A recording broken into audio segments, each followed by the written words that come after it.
Bismillahirrahmanirrahim. Assalamualaikum warahmatullahi wabarakatuh. Perkenalkan, saya Raffi Mahesa Dayu dari Fakultas Teknik, Program Studi Perencanaan Wilayah dan Kota. Di sini saya akan memaparkan artikel spesial saya yang berjudul Kelayakan Fisik Pengembangan Ekowisata Kawasan Pasca Tambang. Di sini juga saya tidak sendiri, dibimbing oleh dosen pembimbing yaitu Insinyur Asrimuti Ekasari STMT. Untuk mengawali di latar belakang, studi kasus berupa objek wisata Danau Biru Kaolin yang merupakan area objek wisata pasca tambang. Fenomena yang terjadi bahwa kawasan ini dikelola oleh PT AKU yang berupa area pertambangan seluas 66 hektar, dan kawasan ini merupakan daerah lahan reklamasi yang hanya berjumlah 5 hektar. Sementara untuk luas kawasan objek wisata Danau Biru Kaolin dari lahan reklamasi ini secara spesifik itu adalah 4,71 hektar. Didapatkan bahwa masalah yang terjadi bisa dilihat bahwa kegiatan pertambangan lebih besar daripada kegiatan wisata, maka ancillary pengelolaan ini yang menjadi masalah, sehingga daya tarik terbilang kurang, meskipun secara potensi juga ada, yaitu lokasi, ekosistem yang masih asli, dan juga tawaran rencana pengembangan lebih lanjut. Sehingga hal ini memerlukan suatu pengoptimalan melalui pengembangan wisata. Menilik pengembangan tersebut, tentunya dari area pasca tambang ini memerlukan prinsip konservatif. Dari opsi wisata sendiri itu adalah ekowisata. Nah, untuk pengembangan ini diperlukan suatu kelayakan fisik terlebih dahulu dengan cara analisis daya dukung lingkungan Cifuentes yang saya ajukan. Itu adalah yang meliputi analisis daya dukung fisik, real, dan juga efektif. Nah, untuk mengetahui layak atau tidak layaknya itu melihat dari daya dukung fisik, apakah lebih besar ataukah lebih besar itu artinya layak, dan jika lebih kecil itu artinya tidak layak. Jadi rumus sama saya yang bisa dikatakan bahwa ini adalah pengembangan ekowisata dan Kaolin ini layak atau tidak berdasarkan perbandingan jumlah kapasitas maksimum.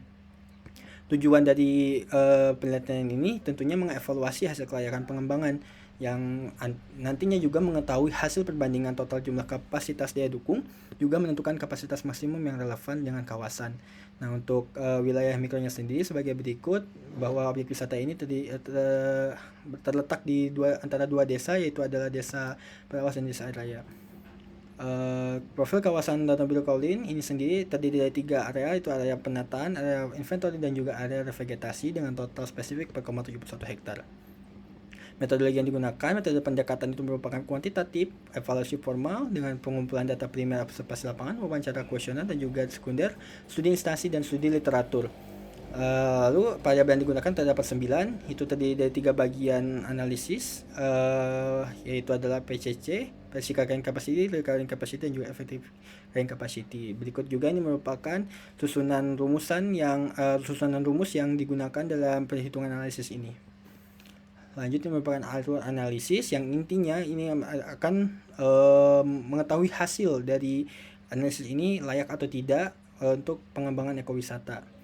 Nah, untuk perhitungan yang dilakukan ini sebagai berikut, bahwa pada Physical Carrying Capacity atau PCC daya dukung fisik ini meliputi luas area yang digunakan, yang dibutuhkan, dan juga faktor rotasi, di mana didapatkan bahwa 11.304 orang per harinya.